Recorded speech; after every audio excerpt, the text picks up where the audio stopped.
Think about the last time someone you trusted completely turned on you. The moment you realized the person closest to you had become your greatest threat. Now imagine that feeling, but you are the most powerful man in the world, inside a concrete bunker, deep beneath a burning city, and the people you are turning on are the generals who have spent their entire careers saluting your name. That is where the story begins. It is the summer of 1944. The war is turning, not slowly, catastrophically. The Allied forces have landed at Normandy. The Eastern Front is collapsing under Operation Bagration, one of the largest Soviet offensives in history. And inside the highest levels of the German military, something that had been building for years finally reaches a breaking point. But what happens next is not what most people expect. Because what happens next is not a story about brave men stopping a tyrant.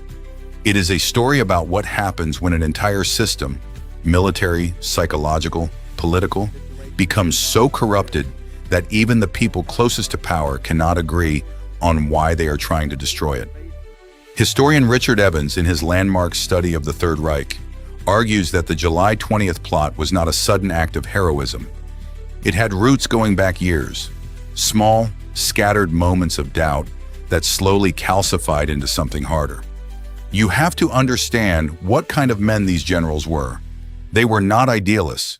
Most of them were not even anti-Nazi in any principled sense.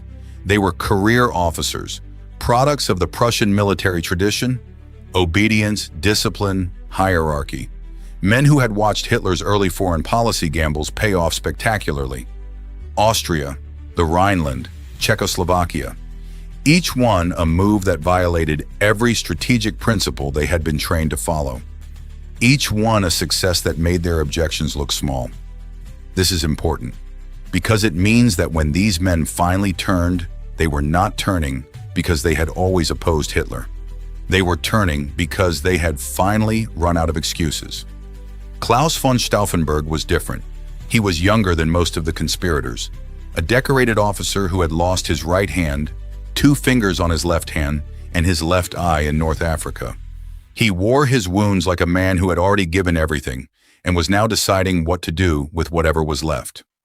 Historian Robert Galately describes Stauffenberg as the engine of the conspiracy, the man who pushed a group of cautious, aging aristocrats and officers past their hesitation into something that could not be undone. On the morning of July 20th, 1944, Stauffenberg boarded a plane to Rastenburg in East Prussia. He was carrying a briefcase. Inside that briefcase were 2 packets of British-made plastic explosive armed with a chemical pencil fuse that would ignite in approximately 10 minutes. He was flying to a meeting with Adolf Hitler. Picture what that flight must have felt like. Every ordinary sensation, the vibration of the engines, the sound of wind, the smell of the cabin, sharpened into something almost unbearable by the knowledge of what was inside that briefcase.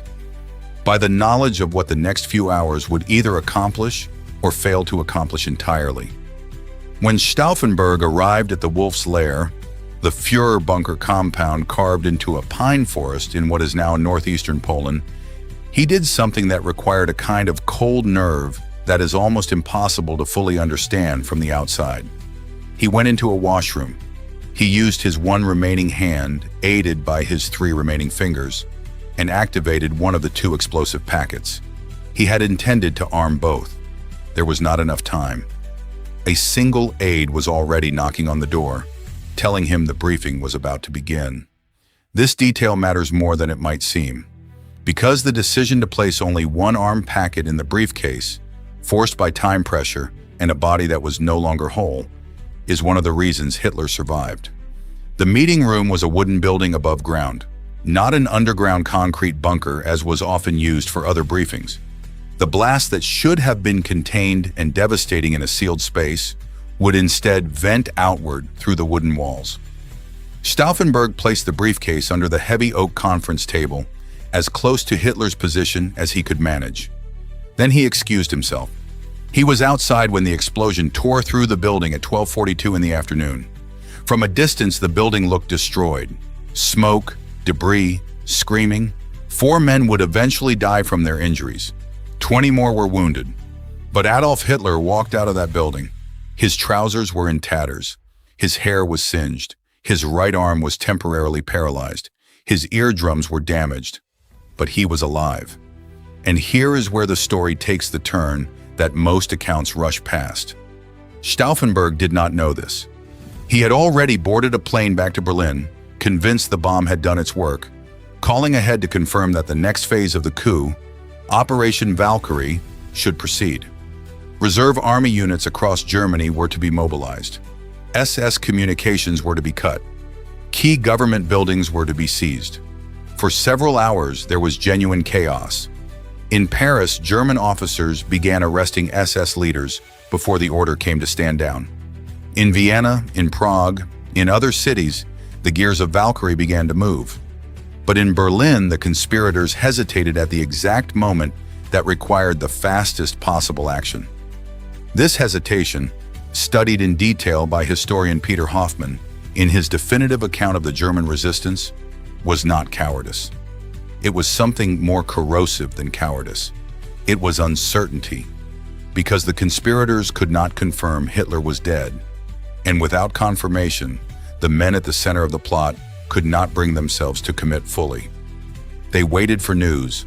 They made phone calls. They argued about procedure while the window for action closed around them. By early evening, Hitler was on the phone. His voice, and damaged, slightly muffled from the blast, broadcast live to the German people. He was alive. He had survived. And what he said next would determine the fate of every man who had been involved. He called it a crime by a very small clique of ambitious, unscrupulous, and criminal stupid officers. He promised that this small group would be exterminated. He was not speaking metaphorically.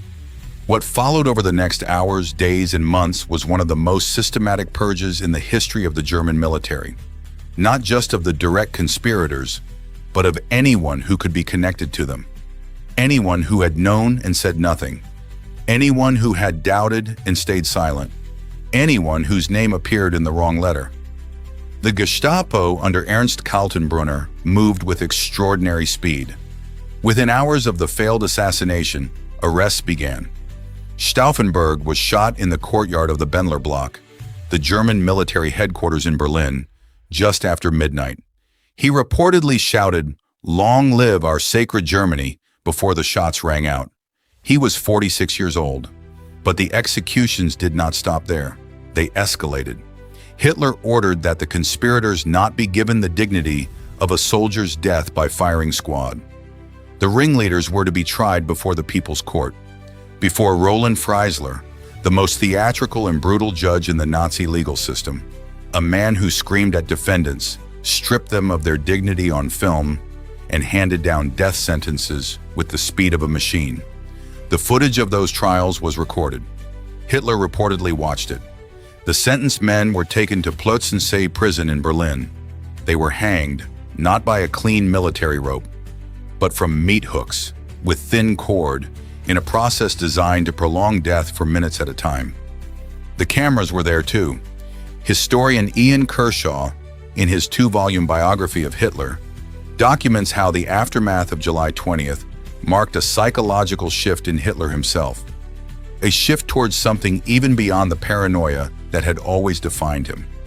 He became convinced that his survival was proof of a divine mission, that he had been spared for a purpose. This belief, irrational, delusional, unshakable, would drive every military decision he made from that day until his suicide in April 1945. The generals who came after the conspirators were not braver.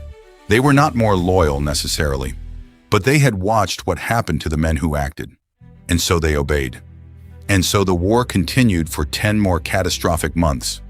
Over 5,000 people were eventually arrested in connection with the July 20th plot. The true number executed is still debated, but most estimates place it between 200 and 250.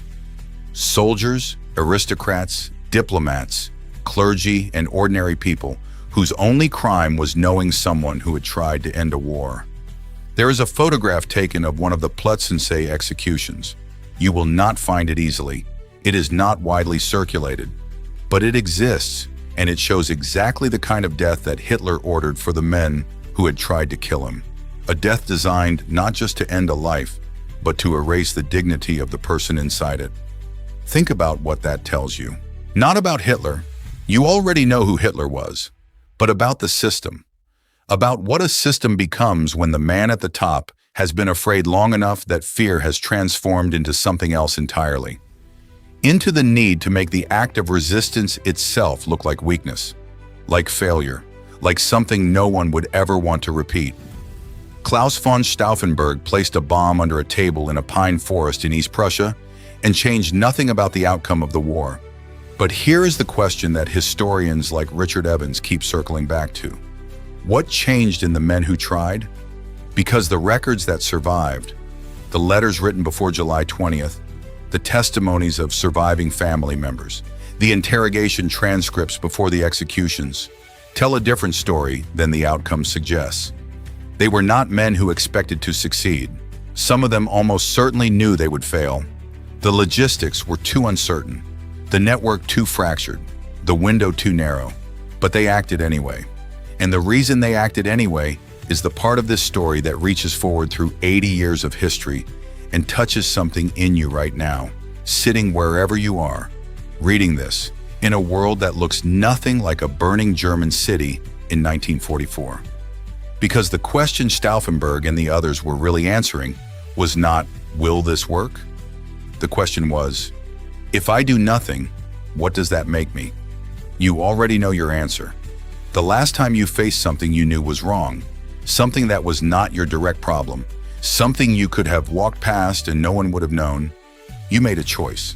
Maybe you walked past, maybe you didn't, but the briefcase was in your hand either way.